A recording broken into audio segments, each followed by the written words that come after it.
Sri Satchidananda Sadguru Sai Maharaj Ki Jai. Chapter 8. Importance of Human Birth. Sai Baba begging food. Baijabai's service. Sai Baba's dormitory. His affection for Kushal Chand. As hinted in the last chapter, Hematpan now explains at length in his preliminary remarks the importance of human birth and then proceeds to relate how Sai Baba begged his food, how Baijabai served him, how he slept in the masjid with Tatya Kote Patil and Mahalsapati, and how he loved Kushal Chand of Rahata. Importance of human birth. In this wonderful universe, God has created billions of creatures inhabiting heaven, hell, earth, ocean, sky, and other intermediate regions. Of these, those creatures or souls whose merits preponderate go to heaven and live there till they enjoy the fruits of their actions, and when this done, they are cast down, while those souls whose sins or demerits preponderate go down to hell and suffer the consequences of their misdeeds for as long as they deserve it. When their merits and demerits balance each other, they are born on earth as human beings and are given a chance to work out their salvation. Ultimately, when their merits and demerits both are worked out completely, they get their deliverance and become free. To put the matter in a nutshell, souls get their birth or transmigration according to their deeds and evolvement. Special value of the human body. As we all know, four things are common to all the creatures, that is, food, sleep, fear, and sexual union. In the case of man, he is endowed with a special faculty, that is, knowledge, with the help of which he can attain God vision, which is impossible in any other species. It is for this reason that gods envy the human species and aspire to be born as men on earth so as to get their final deliverance. Some say that there is nothing worse than the human body, which is full of filth, mucus, phlegm, and dirt, which is subject to decay, disease, and death. This is true to a certain extent, but in spite of these drawbacks and defects, the special value of the human body is that man has got the capacity to acquire knowledge. It is only due to the human body or on account of it that one can think of the perishable and transitory nature of the body itself and of the world, and have aversion for sense enjoyments, and can discriminate between the unreal and the real, and thus attain God vision.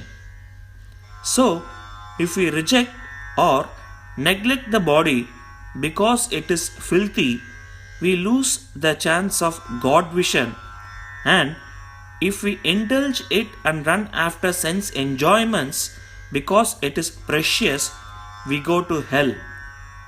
The proper course, therefore, for us to pursue is the following: that the body should neither be neglected nor fondled, but should be properly cared for, just as a traveler on horseback takes care of his horse on the way till it reaches its destination and returns home.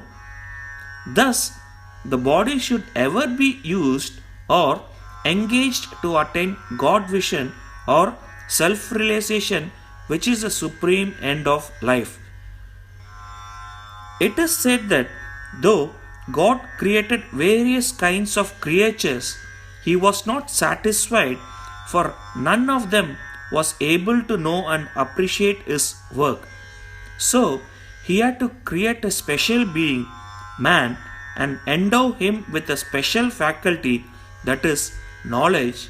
And when he saw that man was able to appreciate his Leela, marvelous work and intelligence, he was highly pleased and satisfied.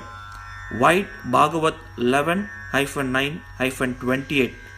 So, really, it is fortunate to get a human body, better still to be born in a Brahmin family, and best to get an opportunity of being close to Sai Baba's feet and surrendering to him.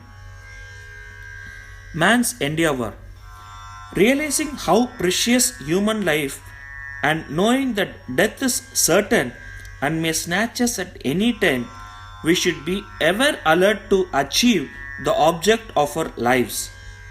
We should not make the least delay, but make every possible haste to gain our object, just as a king leaves no stone unturned to seek his lost son.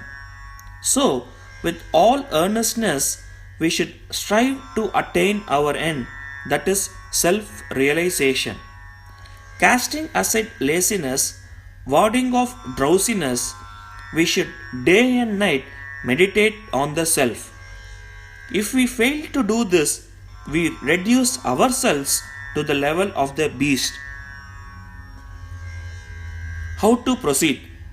The most effective and speedy way to gain our object is to approach a worthy saint or sage, Sadguru, who has himself attained God vision. What cannot be achieved by hearing religious discourses and study of religious texts is easily obtained in the company of such worthy souls.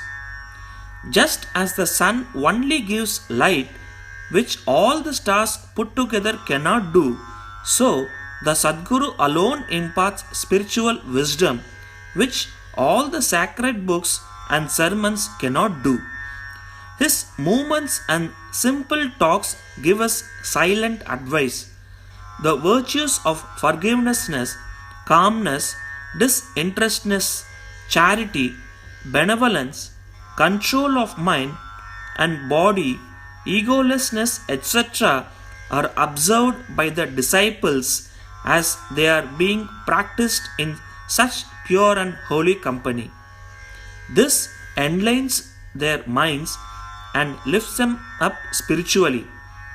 Sai Baba was sage or Sadguru. Though he acted as a fakir, he was always engrossed in self. He always loved all beings in whom he saw God or divinity. By pleasures he was not elated, he was not depressed by misfortunes. A king and a pauper were the same to him. He whose glance would turn a beggar into a king used to go begging food from door to door in Shirdi, and let us now see how he did it. Baba begging food. Blessed are the people of Shirdi, in front of whose houses Baba stood as a beggar and called out, "Oh my, give me a piece of bread," and spread out his hand to receive the same. In one hand he carried the tamral, and in other hand a zoli or chopadari, that is, a rectangular piece of cloth. He visited certain houses daily. Liquid or semi-liquid things such as soup, vegetables, milk or buttermilk were received in the tin pot, while cooked rice, bread and such solid things were taken in the zoli. Baba's tongue knew no taste, as he had acquired control over it. So, how could he care for the taste of different things mixed up together? Whatever things he got in his zoli and in the tin pot were mixed together and partaken by Baba to his heart's content. Whether particular things were tasty or otherwise was never noticed by Baba, as his tongue was devoid of the taste altogether. Baba begged till noon, but his begging was very irregular. Some days he went a few rounds, on other days up to 12 noon. The food thus collected was kept in an earthen pot. Dog, cat, and crows freely ate from it, and Baba never drove them away. The woman who swept the floor of the masjid took some 10 or 12 pieces of bread to her house, and nobody prevented her from doing so. How could he, who even in dreams never warded off cats and dogs by harsh words and signs, refuse food to poor, helpless people? Blessed indeed is the life of such a noble person. People in Shirdi took him in the beginning for a mad fakir. He was known in the village by this name. How could one who lived on alms by begging a few crumbs of bread be revered and worshipped? But this fakir was very liberal of heart, detached and charitable. Though he looked restless from outside, he was firm and steady inside. His ways was inscrutable. Still, in that small village, there were a few kind and blessed people who recognized and regarded him as a great soul. One such person's account is given below. Baijabai's brilliant service. Tatya Kote's mother, Baijabai, used to go to the woods every afternoon with a basket on her head containing bread and vegetables. She roamed in the jungles about 3 miles, trampling bushes and shrubs in search of the mad fakir, and after finding him, fell at his feet. The fakir sat calm and motionless in meditation, while she placed a leaf before him, spread her things, eatables, breads, vegetable, etc. thereon, and fed him. Wonderful was her faith and service. Every day she roamed at noon in the jungles and insisted on Baba to partake of the lunch. Her service, upasana or penance, by whatever name we call it, was never forgotten by Baba till the end. Remembering fully what service she rendered, Baba benefited her son significantly. Both the son and the mother had great faith in the fakir who was their god. Baba often said to them that fakiri is real, lordship is transient.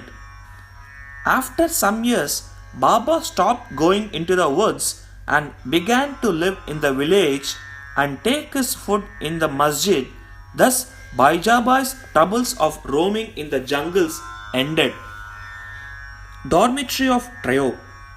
Ever blessed are the saints in whose heart Lord Vasudeva dwells, and fortunate indeed are the devotees who get the benefit of the company of such saints. Two such fortunate fellows, Tatya Kote Patil and Bhagat Mahalsapati, equally shared the company of Sai Baba. Baba also loved them both. These 3 persons slept in the masjid with their heads towards the east, west, and north, and with their feet touching on another's at the center. After spreading their beds, they lay on them, chit-chatting and gossiping till late at night. If any of them showed any signs of sleep, others would wake him up. For instance, if Tatya began to snore, Baba at once got up and shook him from side to side and pressed his head. If it was Mahalsapati, he pulled him close, stroked his legs, and patted his back. In this way, for a period of 14 years, Tatya, leaving his parents at home, slept in the masjid on account of his deep love for Baba. How happy and never to be forgotten were those days. How to measure that love and how to value the grace of Baba. After the passing away of his father, Tatya took charge of the household affair and began to sleep at home. Kushal Chand of Rahata. Baba loved Ganpat Kote Patil of Shirdi. He loved Chandrabhan Seth Marwadi of Rahata equally.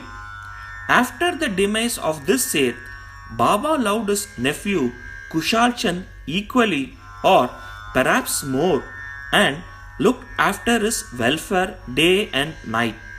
Sometimes in a bullock cart, at other times in a tonga. With intimate devotees, Baba went to Rahata. People of that village would come out with band and music and receive Baba at the gate of the village and prostrate before him.